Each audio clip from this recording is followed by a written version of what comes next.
তোমার আর আমার প্রেমের মাঝে আমি কোনো কাজে রাখতে চাই না। তাই আমি চাই আজই তুমি স্বামীকে বাড়িতে বিদায় করার ব্যবস্থা করো। তুমি চাইলে তোমার সারা শরীরটা আমি গয়না দিয়ে ভরিয়ে দিতে পারি, কিন্তু শালুকে আমি এ বাড়িতে দাঁড়াতে পারবো না। অসম্ভব। কেন পারিস না বাবা? শালুক যদি এই বাড়ির রাষ্ট্রীয় হয় তাহলে সে কেন এবং কতদিন এই বাড়িতে পড়ে থাকবে? কতদিন থাকবে সে কথা আমি এখনো বলতে পারবো না বাবা। তবে কেন যে থাকবে সেটাও বাবা আমার পক্ষে সম্ভব নয়। কেন সম্ভব নয় আমি সেটাই আমাদের জানা জরুরি। বাবা তুই বলছিস মেয়েটা তোর আশ্রিতা, আর মেয়েটা বলছে তোর বিবাহিত স্ত্রী।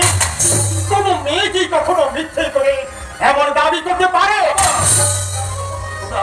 তুই বিশ্বাস কর বাবা, আমি কোনো অন্যায় করিনি।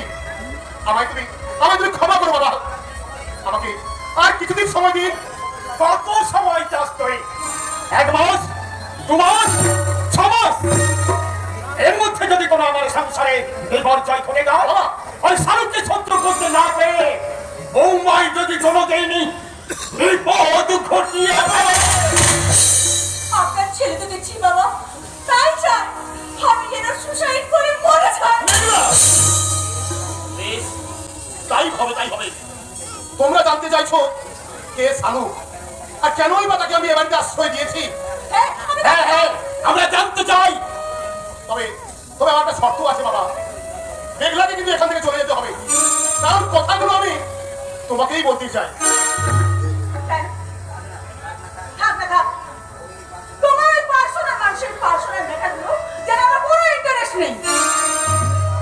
আমি চাই ওই রহস্যটা ফাঁসো। আগেই পুরো ভুলটা সবকিছু জানো, তারপর ওদের কাছ থেকে কেমন ভাবে কথা বের করতে হয় তাই মেঘলা ভালো